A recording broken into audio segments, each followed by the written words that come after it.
ਸਤਿ ਸ਼੍ਰੀ ਅਕਾਲ, ਨਮਸਕਾਰ, ਆਦਾਬ। ਅੱਜ ਦੇ ਐਪੀਸੋਡ ਦੇ ਵਿੱਚ ਆਪਾਂ ਗੱਲ ਕਰਨ ਜਾ ਰਹੇ ਹਾਂ ਯੰਗਸਟਰਸ ਬਾਰੇ ਤੇ ਨਾਲ ਹੀ ਸਟੂਡੈਂਟਸ ਬਾਰੇ, ਇਹਨਾਂ ਦੇ ਵਿੱਚ ਵੱਧ ਰਹੇ ਡਿਪਰੈਸ਼ਨ ਬਾਰੇ। ਡਿਪਰੈਸ਼ਨ ਇੱਕ ਅਜਿਹੀ ਬਿਮਾਰੀ ਹੈ ਜਿਹੜੀ ਬੱਚਿਆਂ ਤੋਂ ਲੈ ਕੇ ਵੱਡਿਆਂ ਤੱਕ ਇੱਕ ਮਹਾਮਾਰੀ ਦਾ ਰੂਪ ਲੈ ਚੁੱਕੀ ਆ ਔਰ ਦਿਨ ਬ ਦਿਨ ਇਹ ਬਿਮਾਰੀ ਹੈ ਜਿਹੜੀ ਉਹ ਵੱਧਦੀ ਜਾ ਰਹੀ ਆ।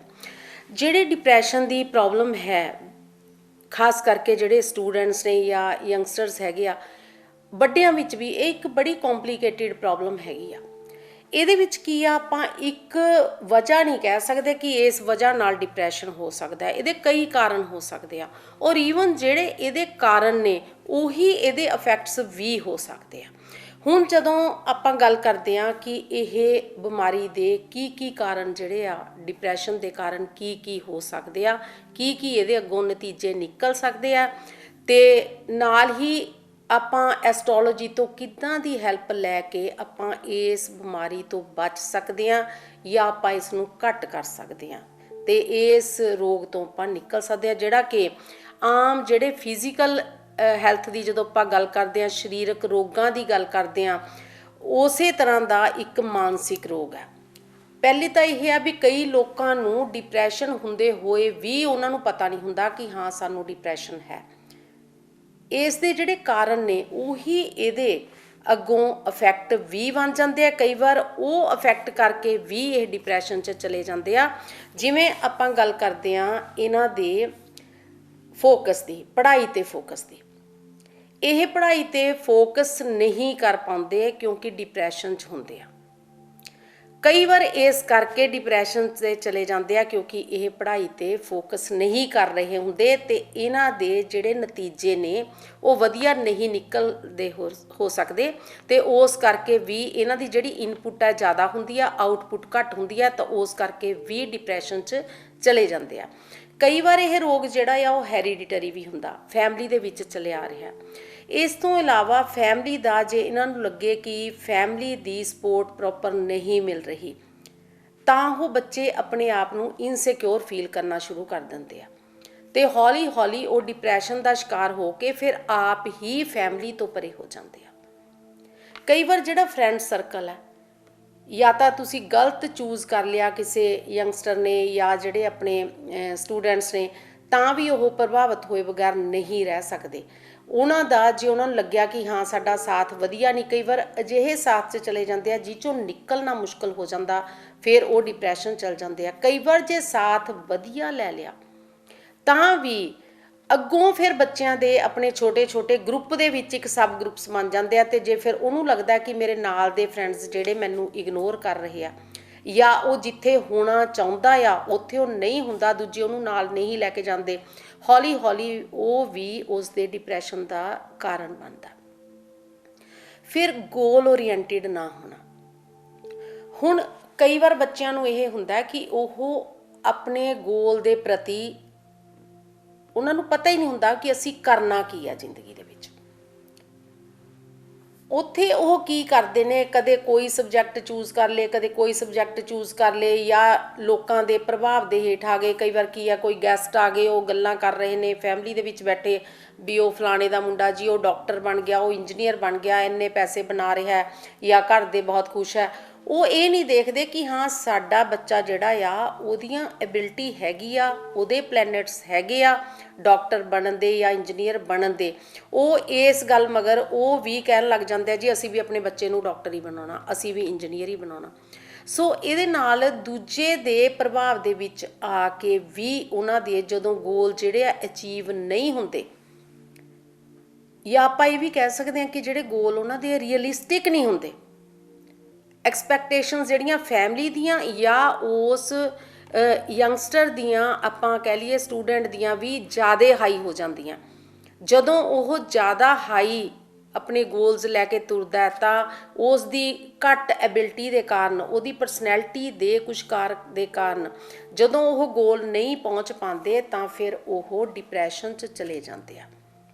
ਔਰ ਆਪਾਂ ਇਸ ਨੂੰ ਐਂ ਵੀ ਕਹਿ ਸਕਦੇ ਹਾਂ ਜੇ ਡਿਪਰੈਸ਼ਨ 'ਚ ਹੈ ਤਾਂ ਉਸ ਦਾ ਜਿਹੜਾ ਗੋਲ ਹੈ ਉਹ ਵੀ ਅਚੀਵ ਨਹੀਂ ਕਰ ਸਕਦਾ ਜਿਹੜਾ ਵਿਅਕਤੀ ਆ। ਉਸ ਤੋਂ ਇਲਾਵਾ ਜਿਹੜੇ ਰੋਂਗ ਸਬਜੈਕਟਸ ਦੀ ਚੋਣ, कई बार ये हुंदा एक ग्रुप बनया होया बच्चों का, उस च जिहड़े बहुते कह रहे भी मैं तो इस कॉलेज च लगना, मैं तो आह सबजैक्ट लैने आ, तो उस बच्चे नूं लगदा कि मैं ਇਹਦੇ ਨਾਲ ਜਾਂ ਇਹਦੇ ਸਾਥ ਦੇ ਨਾਲ मैं भी ਇਹ कर लूँगा, तो ਉਹਦੇ मगर लग के ਉਹ भी ਉਹੀ सबजैक्ट चूज़ कर ਲੈਂਦੇ ਆ। पर हुंदा की है हौली हौली जिहड़ी फ्रेंड्स भी बदलते हैं ते नाल जिहड़ी अपनी कई बार जिवें आपां एस्ट्रोलॉजी की गल करांगे दशा भी बदलती है, अपने प्लैनेट्स भी चेंज हुंदे आ, उहदे हिसाब नाल भी उहदा जिहड़ा प्रभाव है उन्हां ते पैंदा है ते ओह अपनी पढ़ाई दे विच पछड़ जांदे आ, जिहड़ा एक डिप्रैशन की वजह बनती है।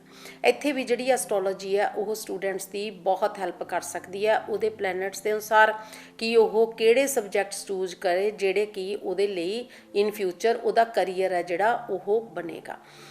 उस तो बाद आपां गल करदे हां कि लैक ऑफ कंसनट्रेशन, बच्चा पढ़न बैठदा पर उसका ध्यान नहीं लगता, उसकी वजह जिहड़ी है ਉਹ ਬਾਹਰੋਂ भी हो सकती है, परिवार का वातावरण इदां दा हो सकता है कि हाँ जे पेरेंट्स की आपस दे विच लड़ाई हुंदी है या पेरेंट्स का तलाक हो गया, ब्रोकन फैमिली हैगी आ, या उन्हां दा घर दे विच कोई फाइनैंशियल कंडीशनस इदां दियां हैगियां ने जिन्हों लैके पेरेंट्स चिंता दे विच है, तो बच्चे ते भी प्रभाव पैंदा, फैमिली हो जाती है। या फिर इस तो इलावा जिहड़ा घर का वास्तु है, बच्चे का जिहड़ा रूम हैगा ਉਹਨੂੰ किदां दा दिता गया, एक बच्चे नूं ਉਹ रूम देता जिथे बाकी फैमिली के मैंबर सारे बैठ के खाना खा रहे हैं या बैठ के गल्लां कर रहे हैं, उत्थे टीवी लग्या होया ते उन तो ਇਹ ਗੱਲ ਦੀ आस रखी जाती है कि ਉਹ पढ़ाई ਦੇ ਵਿੱਚ ਵਧੀਆ नंबर लैके आवे, ਤਾਂ ਉਹ भी ਉਹਦਾ वातावरण ਜਿਹੜਾ आ, वास्तु की हुंदा ਇਹ वातावरण ही हुंदा। वैदिक एस्ट्रोलॉजी च जिहड़ा अपने आले दुआले का वातावरण है उस नूं ही वास्तु कहा जाता है। सो जे वास्तु ठीक नहीं है ਤਾਂ ਉਹ ਜਿਹੜੀਆਂ ਚੀਜ਼ਾਂ ਨੇ ਉਹ ਉਸ ਨੂੰ ਪ੍ਰਭਾਵਿਤ ਕਰਦੀਆਂ ਨੇ। ਹੁਣ ਇੱਥੇ ਕੀ ਹੁੰਦਾ, ਜਦੋਂ ਕੋਈ ਆਪਾਂ ਦੇ ਸਾਹਮਣੇ ਗੋਲ ਨਹੀਂ ਰਹਿੰਦਾ ਵੀ ਹਾਂ ਮੈਂ ਕੀ ਕਰਨਾ ਕੀ ਨਹੀਂ ਕਰਨਾ, ਉਹਨੂੰ ਪ੍ਰੋਪਰ ਗਾਈਡੈਂਸ ਹੈ ਨਹੀਂ, ਤਾਂ ਉੱਥੇ ਫਿਰ ਜਿਹੜੇ ਸਟੂਡੈਂਟਸ ਨੇ ਜਾਂ ਯੰਗਸਟਰਸ ਹੈਗੇ ਆ ਉਹਨਾਂ ਨੂੰ ਗੋਲ ਵਧੀਆ ਨਾ ਮਿਲਣ ਕਰਕੇ ਤੇ ਉਹਨਾਂ ਦਾ ਆਪਣੇ ਪ੍ਰਤੀ ਵੀ ਜਿਹੜੀ ਅਰੁਚੀ ਜਾਗ ਜਾਂਦੀ ਆ, ਉਦਾਸੀਨਤਾ ਦਾ ਇੱਕ ਭਾਵ ਪੈਦਾ ਹੋ ਜਾਂਦਾ। हौली हौली फिर वो डिप्रैशन दे विच चल जाते हैं। फिर उस डिप्रैशन च जाके पहला तो वो कैजुअल तौर पर छोटे मोटे कोई नशा करन दी ट्राई करते हैं, तो यह एक उन्हां दा जिहड़ा थोड़े समय दे लई कह दो कि उस नूं लगदा है कि मैं इस प्रॉब्लम चों निकल गया, पर वो अपने आप च एक बड़ी प्रॉब्लम बन जाती है। ਜਿਹੜਾ ਨਸ਼ਾ ਸ਼ੌਕ ਲਈ ਜਾਂ ਥੋੜ੍ਹੇ ਸਮੇਂ ਲਈ ਆਪਣੇ ਆਪ ਨੂੰ ਥੋੜ੍ਹਾ ਰਿਲੈਕਸ ਰੱਖਣ ਲਈ ਕੀਤਾ ਜਾਂਦਾ ਹੈ, ਉਹੀ ਫਿਰ ਹੌਲੀ ਹੌਲੀ ਇੱਕ ਆਦਤ ਬਣ ਜਾਂਦੀ ਹੈ, ਆਦਤ ਤੋਂ ਆਫਤ ਬਣ ਜਾਂਦੀ ਹੈ ਜਿਹੜੀ ਪਰਿਵਾਰ ਨੂੰ ਤੇ ਪੂਰੇ ਸਮਾਜ ਨੂੰ ਪ੍ਰਭਾਵਿਤ ਕਰਦੀ ਹੈ। ਇਸ ਤੋਂ ਇਲਾਵਾ ਫਿਰ ਉਹਦੇ ਵਿੱਚ ਕੁਝ ਇੱਦਾਂ ਦੇ ਪਲੈਨਟਸ ਵੀ ਆਪਾਂ ਜ਼ਿਕਰ ਕਰਾਂਗੇ ਜਿਹੜੇ ਫਿਰ ਓਵਰਡੋਜ਼ ਦਾ ਕਾਰਕ ਬਣਦੇ ਆ। ਜਦੋਂ ਐਕਿਊਟ ਡਿਪਰੈਸ਼ਨ ਹੋ ਜਾਂਦਾ ਤਾਂ ਫਿਰ ਉਹ ਬੱਚੇ ਦਾ ਆਪਣੇ ਪ੍ਰਤੀ ਇੰਨਾ ਮੋਹ ਖਤਮ ਹੋ ਜਾਂਦਾ, ਉਹਨੂੰ ਆਪਣੇ ਆਪ ਨਾਲ ਪਿਆਰ ਨਹੀਂ ਰਹਿੰਦਾ ਤੇ ਨਾਲ ਹੀ ਉਹਦੇ ਸਾਹਮਣੇ ਕੋਈ ਗੋਲ ਨਹੀਂ ਰਹਿੰਦਾ, ਉਹਨੂੰ ਲੱਗਦਾ ਕਿ ਦੁਨੀਆ ਦੇ ਵਿੱਚ ਮੈਂ ਕੀ ਕਰਨਾ, ਮੇਰੀ ਤਾਂ ਕਿਸੇ ਨੂੰ ਲੋੜ ਹੈ ਨਹੀਂ, ਫਿਰ ਉਹ ਆਤਮ ਹੱਤਿਆ ਦੇ ਵਿਚਾਰ ਉਹਦੇ ਮਨ 'ਚ ਆਉਂਦੇ ਆ। ਸੋ ਇਹੋ ਜਿਹੇ ਨਤੀਜੇ ਜਿਹੜੇ ਨੇ ਉਹ ਭੁਗਤਣੇ ਪੈਂਦੇ ਆ। ਫਿਰ ਪਿੱਛੋਂ ਜਿਹੜਾ ਪਰਿਵਾਰ ਹੈ, ਜਿਹੜੇ ਪੇਰੈਂਟਸ ਨੇ ਉਹ ਦੁਖੀ ਹੁੰਦੇ ਆ, पर बच्चों नूं उस वेले उन्हां तो वो इन्ने ज़्यादा कट ऑफ हो जाते हैं, फिर वो किसी बारे सोचते नहीं, अपने आप बारे भी नहीं सोचते। सो इत्थे आपां जिहड़ा ये विशा हैगा आ, इस नूं लैके आपां पहलां तां एस्ट्रोलॉजी दे देखांगे कि किहड़े-किहड़े जिहड़े प्लैनेट आ वो किद्दां दी जिहड़ी प्रॉब्लम है वो दिंदे ने, उन्हां लई आपां की कर सकदे आ। इस नूं मैं थोड़ा समराइज़ करने की कोशिश की है, पर एक विशा जिहड़ा बहुत वड्डा विशा, जे अपने अज दे एपीसोड विच गल रह भी गई अधूरी तो आपां आउण वाले एपीसोड दे विच भी इहदे बारे गल कर सकते हैं। सो सब तो पहलां आपां गल करांगे लगन दी ते लग्नेश दी। लगन हुंदा फस्ट हाउस।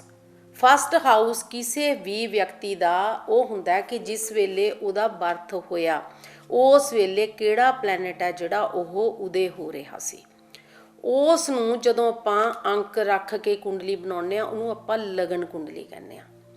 लगन कुंडली दे विच जिहड़ा फस्ट हाउस है वो सारी परसनैलिटी दा, सारी थिंकिंग दा, थॉट्स दा, वो थॉट्स तुहाडीआं पॉजिटिव होणीआं या नैगेटिव होणीआं, उन्हां सारिआं दा कारक हुंदा। सो लगन का मालक जिहड़े खाने विच बैठ गया, किहड़े ग्रह दे नाल बैठ गया, किन्ने डिग्री का बैठा, ਉਹ ਬਹੁਤ ਜ਼ਿਆਦਾ ਪਰਸਨੈਲਿਟੀ ਨੂੰ ਪ੍ਰਭਾਵਿਤ ਕਰਦਾ। ਸੋ ਮੰਨ ਲਓ ਕਿਸੇ ਦਾ ਜਿਹੜਾ ਲॉर्ड ਆਫ ਅਸੈਂਡੈਂਟ ਹੈਗਾ ਆ, ਕੁੰਡਲੀ ਜਿਹੜੀ 1 ਦੇ ਅੰਕ ਤੋਂ ਸਟਾਰਟ ਹੁੰਦੀ ਆ, ਆਪਾਂ ਮੇਸ਼ ਲਗਨ ਦੀ ਕੁੰਡਲੀ ਦੀ ਗੱਲ ਕਰਦੇ ਹਾਂ, ਏਰੀਸ ਹੈਗਾ ਸਪੋਜ਼ ਕਰੋ ਕੋਈ ਵੀ ਵਿਅਕਤੀ, ਤਾਂ ਉਸ ਵੇਲੇ ਉਸ ਦੇ ਲਗਨ ਦਾ ਮਾਲਕ ਮੰਗਲ ਜਿੱਥੇ ਵੀ ਬੈਠ ਗਿਆ, ਜਿਹੜੇ ਖਾਨੇ 'ਚ ਵੀ ਬੈਠ ਗਿਆ, ਆਮ ਕਰਕੇ 6ਵੇਂ 8ਵੇਂ 12ਵੇਂ ਖਾਨੇ ਦੇ ਵਿੱਚ ਕੋਈ ਵੀ ਜਿਹੜਾ ਪਲੈਨਟ ਚਲਾ ਜਾਵੇ ਜੇ ਲਗਨ ਦਾ ਮਾਲਕ, ਤਾਂ ਉਹ ਲਗਨ ਬਹੁਤ ਨਿਰਬਲ ਹੋ ਜਾਂਦਾ। ਫਿਰ ਉਸ ਤੋਂ ਬਾਅਦ ਜਿਹੜੇ ਪਲੈਨਟ ਹੈ ਉਹ ਉੱਚ ਤੇ ਨੀਚ ਦੇ ਵੀ ਹੁੰਦੇ ਆ, ਵੀ ਹਾਂ ਕਿਹੜੇ ਖਾਨੇ ਦੇ ਵਿੱਚ ਬੈਠਿਆ। ਜਿਵੇਂ ਸੂਰਜ ਹੈ, ਇਹ ਫਸਟ ਹਾਊਸ ਦੇ ਵਿੱਚ ਉੱਚ ਦਾ ਹੁੰਦਾ ਔਰ ਮੇਸ਼ ਰਾਸ਼ੀ ਦੇ ਵਿੱਚ ਉੱਚ ਦਾ ਹੁੰਦਾ, 7ਵੇਂ ਖਾਨੇ ਦੇ ਵਿੱਚ ਔਰ ਤੁਲਾ ਲਗਨ ਦੇ ਵਿੱਚ ਜਾ ਕੇ ਨੀਚ ਦਾ ਹੋ ਜਾਂਦਾ। ਸੋ ਇੱਥੇ ਜਿਹੜਾ ਹੁਣ ਸੂਰਜ ਹੈ ਆਤਮ ਕਾਰਕ ਹੈ, ਆਤਮਾ ਦਾ ਬੋਧ ਕਰਾਉਂਦਾ ਹੈ, ਆਪਣੀ ਥਿੰਕਿੰਗ ਨੂੰ, ਆਪਣੀ ਪਰਸਨੈਲਿਟੀ ਨੂੰ, ਸਾਰੇ ਜਿਵੇਂ ਆਪਾਂ ਗੱਲ ਕਰਦੇ ਹਾਂ ਆਪਣੀ ਬਾਡੀ ਦੀ, ਮਾਈਂਡ ਦੀ, ਸਪਿਰਿਟ ਬੰਦੇ ਦੀ ਜਿਹੜੀ ਆਤਮਾ ਆ ਉਹੀ ਉਸਨੂੰ ਲਈ ਫਿਰਦੀ ਆ। ਉਸਨੇ ਚਾਹੇ ਡਿਸੀਜ਼ਨ ਮੇਕ ਕਰਨੇ ਆ ਜਾਂ ਉਸਨੇ ਸਬਜੈਕਟ ਚੂਜ਼ ਕਰਨੇ ਆ, ਉਹਨੇ ਕੋਈ ਨੌਕਰੀ ਲੈਣੀ ਆ ਜਾਂ ਨਹੀਂ ਲੈਣੀ, ਉਸਨੇ ਕੋਈ ਪ੍ਰੋਫੈਸ਼ਨ ਕਿੱਦਾਂ ਦਾ ਲੈਣਾ ਹੈ, ਚਾਹੇ ਉਹ ਜੌਬ ਕਰੂਗਾ ਜਾਂ ਕੋਈ ਬਿਜ਼ਨਸ ਕਰੂਗਾ, ਇਹ ਸਾਰੀਆਂ ਚੀਜ਼ਾਂ ਜਿਹੜੀਆਂ ਲॉर्ड ਆਫ ਅਸੈਂਡੈਂਟ 'ਤੇ ਡਿਪੈਂਡ ਕਰਦੀਆਂ। ਆਮ ਕਰਕੇ ਜਿਹੜੇ ਜੈਮਨੀਜ਼ ਹੁੰਦੇ ਆ ਜਾਂ ਵਰਗੋ ਹੁੰਦੇ ਆ, ਇਹ ਵਪਾਰ ਦੇ ਵਿੱਚ ਜ਼ਿਆਦਾ ਸਕਸੈਸਫੁਲ ਹੁੰਦੇ ਆ। ਕਿਉਂ? ਕਿਉਂਕਿ ਜਿਹੜਾ ਬੁੱਧ ਹੈ ਉਹ ਬੁੱਧੀ ਦਾ ਕਾਰਕ ਹੈ ਤੇ ਵਪਾਰ ਦਾ ਕਾਰਕ ਹੈ। ਸੋ ਇਹ ਜਿਹੜੀਆਂ ਚੀਜ਼ਾਂ ਨੇ ਐਸਟ੍ਰੋਲੋਜੀ ਦੇ ਵਿੱਚ ਆਪਾਂ ਜੋ ਦੇਖਦੇ ਹਾਂ ਕਿ ਹਾਂ ਲॉर्ड ਆਫ ਅਸੈਂਡੈਂਟ ਕੌਣ ਹੈ, ਕਿੱਥੇ ਬੈਠਾ, ਮਾੜੀ ਥਾਂ ਤੇ ਬੈਠਾ, ਚੰਗੀ ਥਾਂ ਤੇ ਬੈਠਾ, ਕਿਸੇ ਪਾਪ ਦੇ ਪ੍ਰਭਾਵ ਹੇਠ ਤਾਂ ਨਹੀਂ। ਸੋ ਇੱਥੇ ਜੇਕਰ ਕਿਸੇ ਦਾ ਸੂਰਜ ਵੀਕ ਹੈ ਤਾਂ ਉਹਦੇ 'ਚ ਸੈਲਫ ਕੌਨਫੀਡੈਂਸ ਹੈ ਜਿਹੜਾ, ਉਹਦੀ ਕਮੀ ਹੋ ਜਾਂਦੀ ਆ। ਸੂਰਜ ਆਪਣੇ ਸੈਲਫ ਕੌਨਫੀਡੈਂਸ ਦਾ ਕਾਰਕ ਹੈ ਔਰ ਇਹ ਪਿਤਾ ਪੁੱਤਰ ਦੇ ਸੰਬੰਧਾਂ ਦਾ ਵੀ ਕਾਰਕ ਹੈ। ਜੇਕਰ ਸੂਰਜ ਵੀਕ ਹੈਗਾ ਆ ਬੰਦੇ ਦਾ, ਉਸ ਵੇਲੇ ਜਿੱਥੋਂ ਤੱਕ ਉਹਦਾ ਸੈਲਫ ਕੌਨਫੀਡੈਂਸ ਹੈਗਾ, ਆਤਮ ਵਿਸ਼ਵਾਸ ਹੈ, ਉਹਦੇ ਵਿੱਚ ਕਮੀ ਆਊਗੀ ਔਰ ਨਾਲ ਹੀ ਉਹਦੇ ਪਿਤਾ ਦੇ ਨਾਲ ਸੰਬੰਧ ਵੀ ਜਿਹੜੇ ਆ ਉਹ ਬਹੁਤੇ ਵਧੀਆ ਨਹੀਂ ਹੁੰਦੇ। ਹੁਣ ਇੱਥੇ ਆਪਾਂ ਇਹ ਦੇਖਦੇ ਹਾਂ ਕਿ ਜੇ ਆਤਮ ਵਿਸ਼ਵਾਸ ਦੀ ਕਮੀ ਹੈਗੀ ਆ, ਉਸ ਤੋਂ ਭਾਵ ਕੀ ਹੈ, ਯਾਨੀ ਟਰਸਟ ਇਨ ਯੋਰ ਸੈਲਫ। ਤੁਹਾਡੇ ਆਪਣੇ ਆਪ ਦੇ ਵਿੱਚ ਤੁਹਾਡਾ ਟਰਸਟ ਹੀ ਹੈ ਨਹੀਂਗਾ। ਜੇ ਤੁਹਾਡਾ ਆਪਣੇ ਆਪ 'ਚ ਟਰਸਟ ਹੈ ਨਹੀਂ ਤਾਂ ਦੂਜਾ ਬੰਦਾ ਤੁਹਾਡੇ ਤੇ ਟਰਸਟ ਕੀ ਕਰੂਗਾ। ਜਦੋਂ ਬੰਦੇ ਦੇ ਵਿੱਚ ਆਤਮ ਵਿਸ਼ਵਾਸ ਦੀ ਕਮੀ ਹੋਵੇ ਤਾਂ ਉਹ ਬਾਰ-ਬਾਰ ਵਿਚਾਰ ਬਦਲਦਾ, ਕੋਈ ਵੀ ਨਵਾਂ ਕੰਮ ਕਰਨ ਤੋਂ ਡਰਦਾ ਔਰ ਬਾਰ-ਬਾਰ ਕਹਿਣ 'ਤੇ ਵੀ ਕੰਮ ਨਹੀਂ ਕਰਦਾ। ਹੁਣ ਉੱਥੇ ਕੀ ਹੁੰਦਾ, ਪਰਿਵਾਰ ਦੇ ਵਿੱਚ ਫੈਮਿਲੀ ਮੈਂਬਰਸ ਕਹਿੰਦੇ ਤੂੰ ਪੜ੍ਹ ਲੈ, ਤੂੰ ਆਹ ਕਰ ਲੈ, ਉਹ ਡਰਦਾ ਕਰਦਾ ਨਹੀਂ, ਉਹਦੇ ਵਿੱਚ ਆਤਮ ਵਿਸ਼ਵਾਸ ਦੀ ਕਮੀ ਹੈ, ਇੱਕ ਭੈ ਹੈਗਾ ਆ ਵੀ ਇਹ ਕੰਮ ਮੇਰੇ ਤੋਂ ਹੋਣਾ ਨਹੀਂ। ਉੱਥੇ ਹੁਣ ਆਪਾਂ ਜੇ ਆਪਣਾ ਲॉर्ड ਆਫ ਅਸੈਂਡੈਂਟ ਜਿਹੜਾ ਨਿਰਬਲ ਹੈ, ਘੱਟ ਡਿਗਰੀ ਦਾ ਹੈਗਾ, ਉਸ ਨੂੰ ਆਪਾਂ ਮਜ਼ਬੂਤ ਕਰ ਸਕਦੇ ਹਾਂ, ਚਾਹੇ ਉਹ ਕੋਈ ਵੀ ਹੋਵੇ। ਜਿਵੇਂ ਮੇਸ਼ ਰਾਸ਼ੀ ਦਾ ਲॉर्ड ਆਫ ਅਸੈਂਡੈਂਟ ਮੰਗਲ ਹੁੰਦਾ ਆ, ਉੱਥੇ ਸੂਰਜ ਉੱਚ ਦਾ ਹੁੰਦਾ ਆ। ਜੇਕਰ ਪਹਿਲੇ ਖਾਨੇ ਬੈਠਾ ਹੋਵੇ, ਉੱਥੇ ਸੂਰਜ ਉੱਚ ਦਾ ਹੋ ਗਿਆ, ਚਾਹੇ ਬਾਕੀ ਸਾਰੇ ਗ੍ਰਹਿ ਉਹਦੇ ਪੁੱਠੇ ਸਿੱਧੇ ਜਿੱਥੇ ਮਰਜੀ ਬੈਠੇ ਹੋਣ, ਤਾਂ ਉਸ ਵਿਅਕਤੀ ਦੇ ਵਿੱਚ ਆਤਮ ਵਿਸ਼ਵਾਸ ਦੀ ਪੂਰੀ, ਜਿਵੇਂ ਕਹਿ ਦੋ ਵੀ ਹੁੰਦਾ ਆਤਮ ਵਿਸ਼ਵਾਸ, ਤੇ ਉਹਨੇ ਜਿਹੜਾ ਫੈਸਲਾ ਲੈਣਾ ਉਹਨੇ ਲੈ ਲੈਣਾ, ਉਸ ਨੂੰ ਕੋਈ ਡਗਾ ਨਹੀਂ ਸਕਦਾ ਆਪਣੇ ਫੈਸਲੇ ਤੋਂ। ਸੋ ਇੱਥੇ ਜੇਕਰ ਹੁਣ ਕਿਸੇ ਹੋਰ ਦਾ ਵੀ ਲॉर्ड ਆਫ ਅਸੈਂਡੈਂਟ ਜਿਹੜਾ ਵੀ ਹੈਗਾ, ਜਿਵੇਂ ਸਪੋਜ਼ ਕਰੋ ਆਪਾਂ ਟੌਰਸ ਦੀ ਗੱਲ ਕਰਦੇ ਹਾਂ, ਲॉर्ड ਆਫ ਅਸੈਂਡੈਂਟ ਉਹਨਾਂ ਦਾ ਸ਼ੁੱਕਰ ਹੈਗਾ। ਜੇ ਸ਼ੁੱਕਰ 6ਵੇਂ 8ਵੇਂ ਜਾਂ 12ਵੇਂ ਖਾਨੇ 'ਚ ਬੈਠਾ ਹੈ ਜਾਂ ਕਿਸੇ ਪਾਪ ਪ੍ਰਭਾਵ ਦੇ ਨਾਲ ਬੈਠਾ ਹੈ ਜਾਂ ਉਹ ਆਪ ਹੀ ਬਹੁਤ ਨਿਰਬਲ ਹੈ, ਤਾਂ ਉਸ ਵੇਲੇ ਫਿਰ ਉਸ ਨੂੰ ਆਪਣਾ ਲॉर्ड ਆਫ ਅਸੈਂਡੈਂਟ ਹੈ ਜਿਹੜਾ ਉਹ ਮਜ਼ਬੂਤ ਕਰਨ ਦੀ ਲੋੜ ਹੈ। ਔਰ ਖਾਸ ਕਰਕੇ ਸੂਰਜ ਸਭ ਲਈ ਹੀ ਮਾੜਾ ਫਲ ਤਾਂ ਕਿਸੇ ਨੂੰ ਵੀ ਨਹੀਂ ਦਿੰਦਾ। ਸੋ ਜਿਹੜਾ ਸੂਰਜ ਹੈ ਉਸ ਨੂੰ ਪ੍ਰਸੰਨ ਜਿਹੜਾ ਰੱਖਣਾ ਜਾਂ ਉਸ ਨੂੰ ਪਾਵਰਫੁਲ ਕਰਨਾ, ਉਸ ਦੇ ਜਿਹੜੇ ਆਪਾਂ ਕਿੰਨੀਆਂ ਚੀਜ਼ਾਂ ਦੇ ਨਾਲ ਆਪਾਂ ਕਰ ਸਕਦੇ ਹਾਂ। ਪਹਿਲੀ ਗੱਲ ਤਾਂ ਜਿਹੜਾ ਆਪਣਾ ਆਲੇ ਦੁਆਲੇ ਦਾ ਵਾਤਾਵਰਨ ਹੈਗਾ, ਸੋ ਸੂਰਜ ਜਿਹੜਾ ਈਸਟ ਦਿਸ਼ਾ ਦਾ ਪ੍ਰਤੀਨਿਧ ਕਰਦਾ। ਈਸਟ ਦਿਸ਼ਾ ਜਿਹੜੀ ਹੈਗੀ ਆ ਉਹਦੇ ਵਿੱਚ ਕਿਸੇ ਵੀ ਕਿਸਮ ਦਾ ਕੋਈ ਵਾਸਤੂ ਦੋਸ਼ ਨਾ ਹੋਵੇ, ਤੇ ਨਾਲ ਹੀ ਜੇਕਰ ਤੁਹਾਡੀ ਕੁੰਡਲੀ ਦੇ ਅਨੁਸਾਰ ਤੁਹਾਨੂੰ ਸੂਰਜ ਵਧੀਆ ਫਲ ਦੇ ਸਕਦਾ ਹੈ, ਤੁਹਾਡੇ ਕਰੀਅਰ ਦਾ ਕਾਰਕ ਹੈ, ਤੁਹਾਡੀ ਗੁੱਡ ਲੱਕ ਦਾ ਕਾਰਕ ਹੈ, ਜਾਂ ਤੁਹਾਡੇ 5ਵੇਂ ਖਾਨੇ ਦਾ ਐਜੂਕੇਸ਼ਨ ਦਾ ਕਾਰਕ ਹੈ, ਤਾਂ ਤੁਸੀਂ ਸੂਰਜ ਨਾਲ ਸੰਬੰਧਿਤ ਜਿਹੜਾ ਸਟੋਨ ਹੈਗਾ ਉਹ ਪਾ ਸਕਦੇ ਹੋ। ਸੂਰਜ ਨੂੰ ਪਾਵਰਫੁਲ ਕਰਨ ਦੇ ਲਈ ਆਪਾਂ ਰੈੱਡ ਰੂਬੀ, ਸਟਾਰ ਰੂਬੀ ਜਾਂ ਰੈੱਡ ਸਫਾਇਰ ਜਿਹੜਾ ਪਾਇਆ ਜਾ ਸਕਦਾ। ਪਰ ਜ਼ਰੂਰੀ ਨਹੀਂ ਕਿ ਤੁਸੀਂ ਸਟੋਨ ਪਾਉਣਾ ਪਸੰਦ ਕਰਦੇ ਹੋ। ਜੇਕਰ ਨਹੀਂ ਕਰ ਸਕਦੇ ਤਾਂ ਆਪਣੇ ਆਲੇ ਦੁਆਲੇ ਦਾ ਵਾਤਾਵਰਨ ਇੱਦਾਂ ਦਾ ਬਣਾਓ ਕਿ ਸੂਰਿਆ ਦੀਆਂ ਕਿਰਨਾਂ ਜਿਹੜੀਆਂ ਵੱਧ ਤੋਂ ਵੱਧ ਤੁਹਾਡੀ ਬਾਡੀ 'ਤੇ ਪੈਣ, ਤੁਹਾਡੇ ਕਮਰੇ 'ਚ ਆਉਣ। ਜਿੱਥੇ ਹਨੇਰਾ ਹੁੰਦਾ ਉੱਥੇ ਡਿਪਰੈਸ਼ਨ ਆਪਣੇ ਆਪ ਹੀ ਪੈਰ ਪਸਾਰ ਲੈਂਦਾ। ਜਿੱਥੇ ਰੋਸ਼ਨੀ ਆਉਂਦੀ ਆ ਉੱਥੋਂ ਸਾਰੇ ਰੋਗ ਆਪੇ ਹੀ ਦੂਰ ਭੱਜ ਜਾਂਦੇ ਆ। ਸੋ ਕਮਰੇ ਦੇ ਵਿੱਚ ਜਿੱਥੇ ਤੁਸੀਂ ਜ਼ਿਆਦਾ ਸਮਾਂ ਬਿਤਾਉਂਦੇ ਹੋ, ਸੂਰਜ ਦਾ ਪ੍ਰਕਾਸ਼ ਵੱਧ ਤੋਂ ਵੱਧ ਆ ਸਕੇ। ਜੇ ਤੁਸੀਂ ਸਟੋਨ ਨਹੀਂ ਪਾਉਣੇ ਤਾਂ ਗਾਰਨੈਟ ਦਾ ਟਰੀ, ਇਹ ਆਮ ਐਮਾਜ਼ੋਨ 'ਤੇ ਅਵੇਲੇਬਲ ਹੁੰਦੇ ਆ, ਤਾਂ ਇਹ ਕਿਸੇ ਦੇ ਰੂਮ ਦੇ ਵਿੱਚ ਵੀ ਰੱਖਿਆ ਜਾ ਸਕਦਾ। ਈਸਟ ਦਿਸ਼ਾ ਦੇ ਵਿੱਚ ਤੁਸੀਂ ਰੱਖੋਗੇ, ਇਹਦੇ ਨਾਲ ਆਤਮ ਵਿਸ਼ਵਾਸ ਦੇ ਵਿੱਚ ਬਹੁਤ ਜ਼ਿਆਦਾ ਵਾਧਾ ਹੁੰਦਾ। ਇਸ ਤੋਂ ਇਲਾਵਾ ਜੇ ਤੁਹਾਨੂੰ ਲੱਗਦਾ ਕਿ ਹਾਂ ਫਿਰ ਵੀ ਫੀਅਰ ਹੈਗਾ, ਤੁਸੀਂ ਆਪਣੀ ਗੱਲ ਕਹਿਣ ਤੋਂ ਬਾਰ-ਬਾਰ ਡਰਦੇ ਹੋ, ਤਾਂ ਟਾਈਗਰ ਆਈ ਜਿਹੜਾ ਹੁੰਦਾ ਉਹ ਵੀ ਸਟੋਨ ਜਿਹੜਾ ਆ ਤੁਸੀਂ ਪਹਿਨ ਵੀ ਸਕਦੇ ਹੋ ਜਾਂ ਆਪਣੀ ਪੋਕਟ ਦੇ ਵਿੱਚ ਵੀ ਰੱਖ ਸਕਦੇ ਹੋ, ਜਾਂ ਕੁਝ ਜਿਹੜੇ ਟਾਈਗਰ ਆਈ ਦੇ ਸਟੋਨ ਲੈ ਕੇ ਤੁਸੀਂ ਆਪਣੇ ਟੇਬਲ 'ਤੇ ਵੀ ਰੱਖ ਸਕਦੇ ਹੋ। ਆਪਾਂ ਆਪਣੀ ਗੱਲ ਜਾਰੀ ਰੱਖਾਂਗੇ, ਲੈਂਦੇ ਹਾਂ ਇੱਕ ਛੋਟਾ ਜਿਹਾ ਬ੍ਰੇਕ।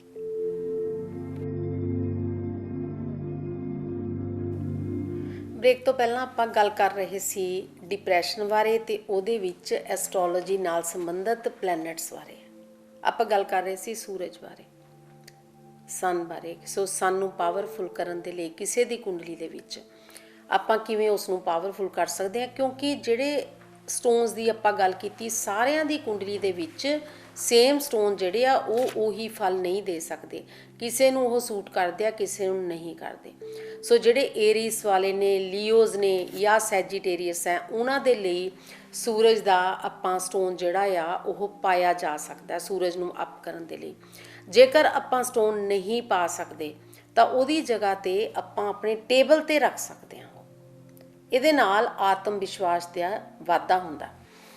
ਮੈਨੂੰ ਯਾਦ ਹੈ ਇੱਕ ਵਾਰ ਕੋਈ ਕਿਤਾਬ ਪੜ੍ਹਦੇ ਹੋਏ ਉੱਥੇ ਵਰਣਨ ਕੀਤਾ ਹੋਇਆ ਸੀ ਕਿ ਹਾਂ ਜਦੋਂ ਤੁਸੀਂ ਕੋਈ ਕੰਮ ਕਰਨਾ ਤਾਂ ਇੰਨੀਆਂ ਗੋਲੀਆਂ ਆਟੇ ਦੀਆਂ ਬਣਾ ਕੇ, ਇੰਡੀਆ ਦੀ ਗੱਲ ਹੈ, ਇਹ ਬਹੁਤ ਪੁਰਾਣੀ ਗੱਲ ਹੈ, ਮੈਂ ਤਾਂ ਸ਼ੇਅਰ ਕਰ ਰਹੀ ਹਾਂ ਕਿਉਂਕਿ ਇਹਦੇ ਨਾਲ ਟੌਪਿਕ ਨਾਲ ਜੁੜੀ ਹੋਈ ਆ।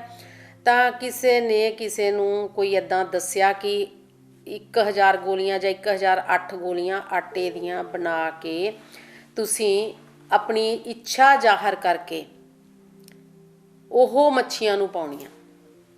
ਸੋ ਪਹਿਲੀ ਗੱਲ ਤਾਂ ਆਟੇ ਦੀਆਂ ਗੋਲੀਆਂ ਮੱਛੀਆਂ ਨੂੰ ਤੁਸੀਂ ਨਹੀਂ ਪਾਉਣੀਆਂ, ਸੁਣ ਕੇ ਆਪਾਂ ਫਿਸ਼ ਫੂਡ ਹੀ ਪਾਉਣਾ ਪ੍ਰੋਪਰ।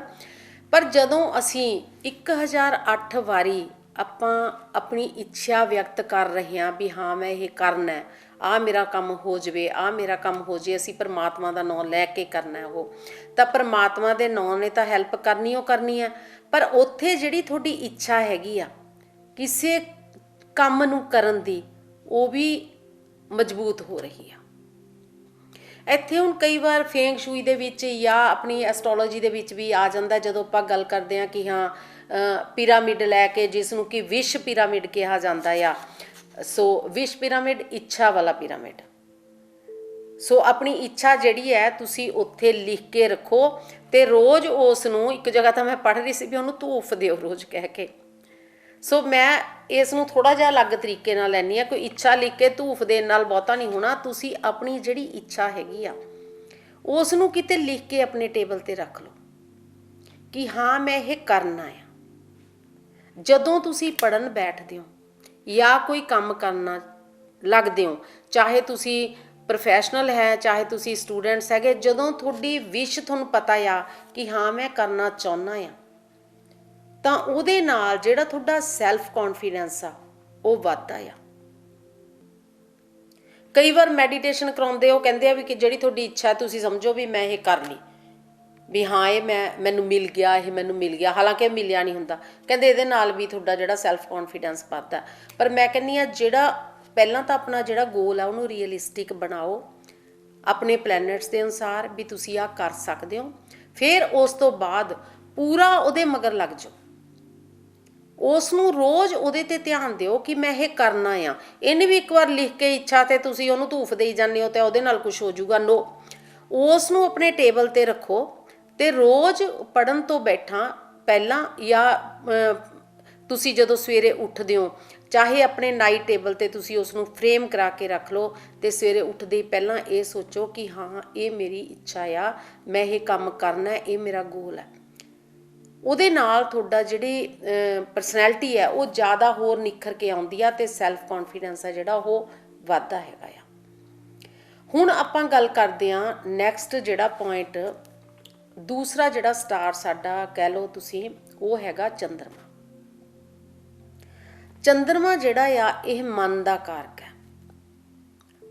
ਮਨ ਜਦੋਂ ਵੀ ਡਿਪਰੈਸ਼ਨ ਦੇ ਵਿੱਚ ਸਭ ਤੋਂ ਪਹਿਲਾਂ ਗੱਲ ਕਰੀਦੀ ਹੈ ਤਾਂ ਮਨ ਦੀ ਗੱਲ ਕਰੀਦੀ ਹੈ। ਕਈ ਲੋਕ ਇਸ ਨੂੰ ਦਿਲ ਨਾਲ ਜੋੜ ਲੈਂਦੇ, ਆਪਾਂ ਕਹਿੰਦੇ ਵੀ ਅੱਜ ਇਸ ਕੰਮ ਨੂੰ ਮੇਰਾ ਦਿਲ ਨਹੀਂ ਕਰਦਾ, ਮੇਰਾ ਮਨ ਨਹੀਂ ਕਰਦਾ। ਇੱਥੇ ਜਦੋਂ ਅਸੀਂ ਡਿਪਰੈਸ਼ਨ ਦੀ ਗੱਲ ਕਰਦੇ ਹਾਂ ਤਾਂ ਦਿਲ ਦਾ ਉਦਾਸ ਰਹਿਣਾ, ਕਿਸੇ ਕੰਮ 'ਚ ਦਿਲ ਨਾ ਲੱਗਣਾ, ਚਾਹੇ ਪੜ੍ਹਾਈ 'ਚ ਦਿਲ ਨਾ ਲੱਗਣਾ, ਇਹ ਸਾਰੇ ਮਨ ਨਾਲ ਜੁੜੇ ਹੋਏ ਆ। ਮਨ ਜਿਹੜਾ ਚੰਦਰਮਾ ਨਾਲ ਜੁੜਿਆ ਹੋਇਆ। ਚੰਦਰਮਾ ਜਿਹੜਾ ਪਲੈਨਟ ਹੈ ਇਹ ਸਾਡੇ ਸਭ ਤੋਂ ਨੇੜੇ ਹੋਣ ਕਰਕੇ ਇਹ ਸਾਨੂੰ ਸਭ ਤੋਂ ਜ਼ਿਆਦਾ ਪ੍ਰਭਾਵਿਤ ਕਰਦਾ। ਇਹ ਇੱਕ ਵਾਟਰੀ ਪਲੈਨਟ ਹੈ, ਵਾਟਰ ਨੂੰ ਖਿੱਚਦਾ ਆਪਣੇ ਵੱਲ। ਸਾਡੀ ਬਾਡੀ ਦੇ ਵਿੱਚ ਵੀ 80% ਵਾਟਰ ਹੈ, ਸੋ ਸਾਡੀਆਂ ਭਾਵਨਾਵਾਂ ਨੂੰ ਇਹ ਬਹੁਤ ਜ਼ਿਆਦਾ ਖਿੱਚਦਾ।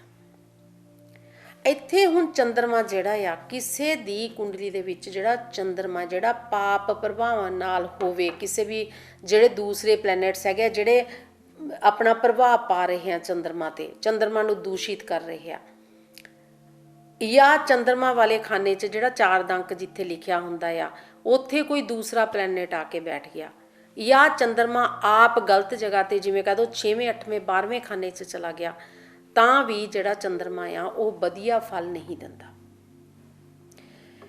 ਇਸ ਤੋਂ ਇਲਾਵਾ ਚੰਦਰਮਾ ਦਾ ਦੂਜੇ ਜਿਹੜੇ ਪਲੈਨਟਸ ਨੇ ਉਹਨਾਂ ਦੇ ਨਾਲ ਕੋਈ ਵੀ ਮਾੜਾ ਯੋਗ ਬਣਨਾ, ਜਿਵੇਂ ਜੇਕਰ ਚੰਦਰਮਾ ਜਿਹੜਾ ਆ ਉਹ ਸੂਰਿਆ ਦੇ ਨਾਲ ਵੀ ਬੈਠ ਗਿਆ ਤਾਂ ਸੂਰਿਆ ਨੇ ਉਹਨੂੰ ਅਸਤ ਕਰ ਦੇਣਾ, ਸੂਰਿਆ ਦਾ ਪ੍ਰਭਾਵ ਜ਼ਿਆਦਾ ਵੱਧ ਗਿਆ। ਬੰਦੇ 'ਚ ਹਿੰਮਤ ਹੈਗੀ ਪਰ ਨਾਲ ਹੀ ਉਹਦਾ ਮਨ ਹੈ ਨਹੀਂ। ਕਿਸੇ ਕੰਮ ਨੂੰ ਕਰਨ ਲਈ ਹਿੰਮਤ ਤੇ ਮਨ ਦੋਏ ਚੀਜ਼ਾਂ ਚਾਹੀਦੀਆਂ। ਜੇਕਰ ਚੰਦਰਮਾ ਮੰਗਲ ਦੇ ਨਾਲ ਬੈਠ ਜਾਵੇ ਫਿਰ ਜਿਹੜਾ ਉਹ ਡਿਪਰੈਸ਼ਨ ਦਾ ਕਾਰਕ ਬਣਦਾ ਤਾਂ ਉਹ ਬੱਚੇ ਡਿਪਰੈਸ਼ਨ ਦੇ ਵਿੱਚ ਕਈ ਵਾਰ ਜ਼ਿਆਦਾ ਗੁੱਸੇ ਦਾ ਪ੍ਰਭਾਵ ਲੈ ਕੇ ਤੋੜ ਭੰਨ ਜ਼ਿਆਦਾ ਕਰਦੇ ਆ। ਉਹਨਾਂ ਦਾ ਜਿਹੜਾ ਐਂਗਰ ਹੈ ਉਹ ਮੈਨੇਜ ਕਰਨਾ ਔਖਾ ਹੋ ਜਾਂਦਾ। ਜੇਕਰ ਚੰਦਰਮਾ ਰਾਹੂ ਦੇ ਨਾਲ ਬੈਠ ਗਿਆ ਤਾਂ ਇਹ ਬੰਦੇ ਨੂੰ ਐਡਿਕਸ਼ਨ ਵਾਲੇ ਪਾਸੇ ਜਾਂ ਨਸ਼ੇਖੋਰੀ ਵੱਲ ਜ਼ਿਆਦਾ ਲੈ ਜਾਂਦਾ, ਖਾਸ ਕਰਕੇ ਸ਼ਰਾਬ ਦੇ ਨਸ਼ੇ ਵੱਲ, ਜੇਕਰ ਇਹ ਦੋਏ ਪਲੈਨਟ ਬੈਠੇ ਆ। ਔਰ ਫਿਰ ਨਾਲ ਹੀ ਓਵਰਡੋਜ਼ ਔਰ ਆਤਮ ਹੱਤਿਆ ਤੱਕ ਦਾ ਵਿਚਾਰ ਹੈ ਜਿਹੜਾ ਇਹ ਲੈ ਜਾਂਦਾ। ਖਾਸ ਕਰਕੇ ਪੂਰਨਮਾਸ਼ੀ ਜਦੋਂ ਫੁੱਲ ਮੂਨ ਹੁੰਦਾ ਉਸ ਵੇਲੇ ਜਿਹੜੇ ਲੋਕ ਨੇ ਉਹ ਜ਼ਿਆਦਾ ਓਵਰਡੋਜ਼ ਕਰਦੇ ਨੇ, ਜਿਨ੍ਹਾਂ ਦਾ ਚੰਦਰਮਾ ਜਿਹੜਾ ਆ ਉਹ ਨਿਰਬਲ ਆ, ਕਮਜ਼ੋਰ ਹੈ ਜਾਂ ਪਾਪ ਪ੍ਰਭਾਵ ਦੇ ਹੇਠ ਆ। ਉਸ ਤੋਂ ਇਲਾਵਾ ਜਦੋਂ ਚੰਦਰਮਾ ਕੇਤੂ ਦੇ ਨਾਲ ਹੁੰਦਾ, ਕੇਤੂ ਕਟਿੰਗ ਦਾ ਕੰਮ ਕਰਦਾ ਤਾਂ ਇਹ ਡਿਪਰੈਸ਼ਨ ਦੇ ਨਾਲ ਨਾਲ ਐਂਗਜ਼ਾਇਟੀ ਦੀ ਪ੍ਰੋਬਲਮ ਵੀ ਦਿੰਦਾ। ਇੱਥੇ ਵੀ ਜਿਹੜਾ ਵਿਅਕਤੀ ਆ ਉਹ ਆਤਮ ਹੱਤਿਆ ਵਾਲੇ ਵਿਚਾਰ ਜਿਹੜੇ ਆ ਉਹ ਲੈ ਸਕਦਾ ਆ ਤੇ ਆਤਮ ਹੱਤਿਆ ਕਰ ਸਕਦਾ। ਉਹਦਾ ਆਪਣੇ ਆਪ ਦੇ ਨਾਲ ਜਿਹੜਾ ਪਿਆਰ ਹੈ ਉਹ ਖਤਮ ਹੋ ਜਾਂਦਾ। ਜਦੋਂ ਚੰਦਰਮਾ ਸ਼ਨੀ ਦੇ ਨਾਲ ਹੋਵੇ, ਸ਼ਨੀ ਇੱਕ ਉਦਾਸੀਨਤਾ ਵਾਲਾ ਗ੍ਰਹਿ ਆ, ਹਨੇਰਾ ਗ੍ਰਹਿ ਆ, ਜਿੱਥੇ ਬੈਠਦਾ ਉੱਥੇ ਹਨੇਰਾ ਕਰ ਦਿੰਦਾ। ਸੋ ਇਹਨੇ ਚੰਦਰਮਾ ਨੂੰ ਦਬਾ ਦੇਣਾ, ਸਪਰੈਸ ਕਰ ਦੇਣਾ। ਇਹ ਫਿਰ ਬਹੁਤ ਜ਼ਿਆਦਾ ਉਦਾਸੀਨਤਾ ਦਿੰਦਾ ਤੇ ਵਿਅਕਤੀ ਦੇ ਵਿੱਚ ਜਿਹੜੀ ਜੀਣ ਦੀ ਉਮੰਗ ਹੈਗੀ ਆ ਉਸ ਨੂੰ ਖਤਮ ਕਰ ਦਿੰਦਾ। ਸੋ ਇੱਥੇ ਹੁਣ ਆਪਾਂ ਕੀ ਕਰ ਸਕਦੇ ਹਾਂ? ਚੰਦਰਮਾ ਨੂੰ ਪਹਿਲਾਂ ਤਾਂ ਆਪਾਂ ਉੱਚ ਦੇ ਲਈ ਕਰਨ ਦਾ, ਚੰਦਰਮਾ ਜਿਹੜਾ 2nd ਹਾਊਸ 'ਚ ਉੱਚ ਦਾ ਹੁੰਦਾ, ਜਦੋਂ ਵੀ ਕਿਸੇ ਗ੍ਰਹਿ ਦੇ ਲਈ ਆਪਾਂ ਉਪਾਅ ਕਰਦੇ ਹਾਂ ਤਾਂ ਉਸ ਦਾ ਦਾਨ ਪਾਠ ਤੇ ਉਸ ਦੀਆਂ ਚੀਜ਼ਾਂ ਦਾ ਪ੍ਰਯੋਗ ਕਰਦੇ ਹਾਂ।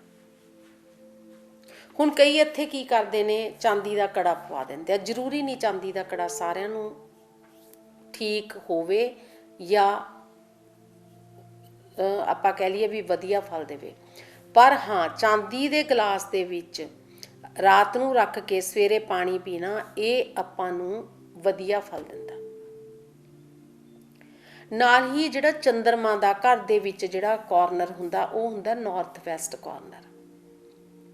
ਨਾਰਥ ਵੈਸਟ ਕਾਰਨਰ ਤੇ ਕੋਈ ਵੀ ਬਿਜਲੀ ਦਾ ਸਮਾਨ ਜਾਂ ਲੋਹੇ ਦਾ ਸਮਾਨ, ਜਿੱਦਾਂ ਦਾ ਸਮਾਨ ਆਪਾਂ ਰੱਖਾਂਗੇ ਉਦਾਂ ਦਾ ਪ੍ਰਭਾਵ ਪੈਣਾ ਸ਼ੁਰੂ ਹੋ ਜਾਂਦਾ।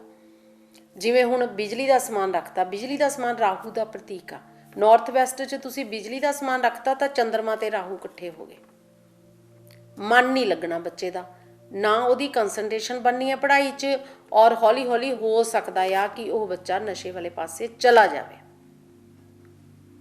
ਜੇਕਰ ਬਾਕੀ ਗ੍ਰਹਿ ਉਹਦੇ ਠੀਕ ਨਹੀਂ ਬੈਠੇ। ਹਾਂ, ਜੇ ਉਹਦਾ ਚੰਦਰਮਾ ਤੇ ਰਾਹੂ ਬੈਠੇ ਆ ਪਰ ਉਹਦਾ ਗੁਰੂ ਤੇ ਸੂਰਿਆ ਵੀ ਵਧੀਆ, ਫੇਰ ਡਰਨ ਦੀ ਕੋਈ ਲੋੜ ਨਹੀਂ। ਪਰ ਇੱਥੇ ਇਹ ਆ ਕਿ ਜੇਕਰ ਚੰਦਰਮਾ ਤੇ ਰਾਹੂ ਇਕੱਠੇ ਹੋ ਗਏ ਨਾਰਥ ਵੈਸਟ 'ਚ, ਆਪਾਂ ਨੇ ਚੰਦਰਮਾ ਦੇ ਸਥਾਨ 'ਚ ਬਿਜਲੀ ਦਾ ਸਮਾਨ ਰੱਖਤਾ, ਲੋਹੇ ਦਾ ਸਮਾਨ ਰੱਖਤਾ, ਜਾਂ ਉੱਥੇ ਜਿਹੜੀ ਕਿਚਨ ਹੈ ਉਹ ਵੀ ਗੁੱਸਾ ਪੈਦਾ ਕਰਦੀ ਹੈ। ਸੋ ਇਹ ਚੀਜ਼ਾਂ ਜਿਹੜੀਆਂ ਹੌਲੀ ਹੌਲੀ ਸਾਰਿਆਂ ਨੂੰ ਪ੍ਰਭਾਵਿਤ ਕਰਦੀਆਂ, ਚਾਹੇ ਉਹ ਯੰਗਸਟਰਸ ਨੇ ਚਾਹੇ ਵੱਡੇ ਵਿਅਕਤੀ ਵੀ ਨੇ। ਇੱਥੇ ਆਪਾਂ ਗੁਰੇਜ਼ ਕਰਨਾ ਹੈ ਕਿ ਜਿਹੜਾ ਚੰਦਰਮਾ ਦਾ ਸਥਾਨ ਹੈ ਉਸ ਨੂੰ ਸਾਫ਼ ਰੱਖਿਆ ਜਾਵੇ। ਇਹ ਤਾਂ ਵਾਸਤੂ ਦਾ ਹੋ ਗਿਆ। ਨਾਲ ਹੀ ਵਿਅਕਤੀ ਲਈ ਦੇਖ ਕੇ ਕਿ ਕੀ ਉਸ ਨੂੰ ਚੰਦਰਮਾ ਨਾਲ ਸੰਬੰਧਿਤ ਜਿਹੜੇ ਸਟੋਨ ਨੇ, ਜਿਵੇਂ ਪਰਲ ਹੋ ਗਿਆ, ਮੂਨ ਸਟੋਨ ਹੋ ਗਿਆ, ਕਿ ਉਹ ਸੂਟ ਕਰਦਾ ਤਾਂ ਉਹ ਰੱਖਿਆ ਜਾ ਸਕਦਾ, ਉਹ ਪਹਿਨਿਆ ਜਾ ਸਕਦਾ। ਪਹਿਨਣ ਤੋਂ ਇਲਾਵਾ ਜੇਕਰ ਆਪਾਂ ਰੱਖ ਲੈਂਦੇ ਹਾਂ ਉਹ ਚੰਦਰਮਾ ਦੇ ਸਥਾਨ ਤੇ, ਉਹਨੇ ਬੈਡ ਫਲ ਕੋਈ ਨਹੀਂ ਦੇਣਾ। ਪਰ ਪਹਿਨਣ ਲੱਗੇ ਇਹ ਦੇਖ ਕੇ ਪਾਉਣਾ ਚਾਹੀਦਾ ਕਿ ਇਹ ਸੂਟ ਕਰੂਗਾ ਜਾਂ ਨਾ ਕਰੂਗਾ। ਸੋ ਇਹ ਚੀਜ਼ਾਂ ਜਿਹੜੀਆਂ ਨੇ ਆਪਾਂ ਨੂੰ ਦੇਖਣ ਦੇ ਵਿੱਚ ਇੱਥੇ ਐਸਟ੍ਰੋਲੋਜੀ ਜਿਹੜੀ ਆ ਉਹ ਬਹੁਤ ਹੈਲਪ ਕਰ ਸਕਦੀ ਹੈ। ਜੇਕਰ ਹੁਣ ਲੈਕ ਆਫ ਕੰਸਨਟ੍ਰੇਸ਼ਨ ਆ, ਆਪਾਂ ਨੂੰ ਲੱਗਦਾ ਆ ਕਿ ਬੱਚਾ ਪੜ੍ਹਾਈ ਵੱਲ ਮਨ ਨਹੀਂ ਦੇ ਰਿਹਾ, ਉੱਥੇ ਜ਼ਰੂਰ ਹੀ ਉਹਦਾ ਚੰਦਰਮਾ ਰਾਹੂ ਨਾਲ ਪ੍ਰਭਾਵਿਤ ਹੋਊਗਾ, ਜਾਂ ਉਹਦੇ ਤੇ ਰਾਹੂ ਦੀ ਮਹਾਂਦਸ਼ਾ ਚੱਲ ਰਹੀ ਹੈ, ਜਾਂ ਰਾਹੂ ਦੀ ਅੰਤਰਦਸ਼ਾ ਚੱਲ ਰਹੀ ਹੈ, ਜਾਂ ਫਿਰ ਤੁਹਾਡੇ ਘਰ ਦੇ ਵਿੱਚ ਦੋਸ਼ ਹੈ। ਇੱਥੇ ਆਪਾਂ ਰਾਹੂ ਦੀਆਂ ਚੀਜ਼ਾਂ ਨੂੰ ਜਿੰਨਾ ਘੱਟ ਕਰ ਸਕਦੇ ਹੋ ਉਨਾ ਘੱਟ ਕਰੋ। ਕਦੇ ਵੀ ਯੰਗਸਟਰਸ ਨੂੰ ਚਾਹੀਦਾ ਕਿ ਆਪਣੇ ਕਮਰੇ ਦੇ ਵਿੱਚ ਵੱਡਾ ਸ਼ੀਸ਼ਾ ਨਾ ਲਾਉਣ, ਰੰਗ ਜਿਹੜਾ ਆ ਉਹ ਡਾਰਕ ਕਲਰ ਨਾ ਕਰਨ, ਕਾਲਾ ਰੰਗ ਕਦੇ ਵੀ ਨਹੀਂ। ਕਈ ਵਾਰ ਸ਼ੌਕ ਦੇ ਮਾਰੇ ਅਲੱਗ-ਅਲੱਗ ਕੰਧਾਂ ਪੇਂਟ ਕਰ ਲੈਂਦੇ ਆ, ਜਿਹਦੇ 'ਚੋਂ ਇੱਕ ਕੰਧ ਬਲੈਕ ਵੀ ਕਰ ਲਈ ਜਾਂਦੀ ਹੈ। ਨਾ, ਲਾਈਟ ਕਲਰ ਰੱਖੋ, ਖਾਸ ਕਰਕੇ ਲਾਈਟ ਬਲੂ ਜਾਂ ਲਾਈਟ ਗ੍ਰੀਨ ਜਿਹੜਾ ਕਲਰ ਹੈ। ਪਰ ਜਿਹੜੇ ਵੀਡਸ ਲੈਂਦੇ ਆ ਉਹ ਕਦੇ ਗ੍ਰੀਨ ਕਲਰ ਨਾ ਕਰਿਓ, ਉਹਦੇ ਨਾਲ ਬੁੱਧ ਹੋਰ ਜ਼ਿਆਦਾ ਪਾਵਰਫੁਲ ਹੋ ਜਾਂਦਾ। ਸੋ ਜਿਹੜਾ ਲਾਈਟ ਬਲੂ ਕਲਰ ਹੈਗਾ ਉਹ ਵਧੀਆ ਰਹਿੰਦਾ ਆ। ਸੋ ਇਸੇ ਦੇ ਨਾਲ ਮੈਨੂੰ ਲੱਗਦਾ ਅੱਜ ਟਾਈਮ ਆਪਣਾ ਹੋ ਚੁੱਕਿਆ। ਆਪਾਂ ਇਹ ਗੱਲਬਾਤ ਅਗਲੇ ਹਫਤੇ ਵੀ ਜਾਰੀ ਰੱਖਾਂਗੇ ਤੇ ਦੇਖਾਂਗੇ ਬਾਕੀ ਦੇ ਪਲੈਨਟ ਜਿਹੜੇ ਨੇ ਉਹ ਕਿਵੇਂ ਆਪਾਂ ਉਹਨਾਂ ਦੀ ਹੈਲਪ ਲੈ ਸਕਦੇ ਹਾਂ, ਡਿਪਰੈਸ਼ਨ ਨੂੰ ਘੱਟ ਕਰ ਸਕਦੇ ਹਾਂ। ਤੇ ਨਾਲ ਹੀ ਤੁਸੀਂ ਜਾ ਕੇ ਇਹ ਜਿਹੜਾ ਐਪੀਸੋਡ ਹੈ ਉਹ YouTube ਤੇ ਵੀ ਦੇਖ ਸਕਦੇ ਹੋ। ਇਸੇ ਦੇ ਨਾਲ ਆਗਿਆ ਚਾਹੁੰਦੀ ਹਾਂ। ਧੰਨਵਾਦ, ਸਤਿ ਸ਼੍ਰੀ ਅਕਾਲ।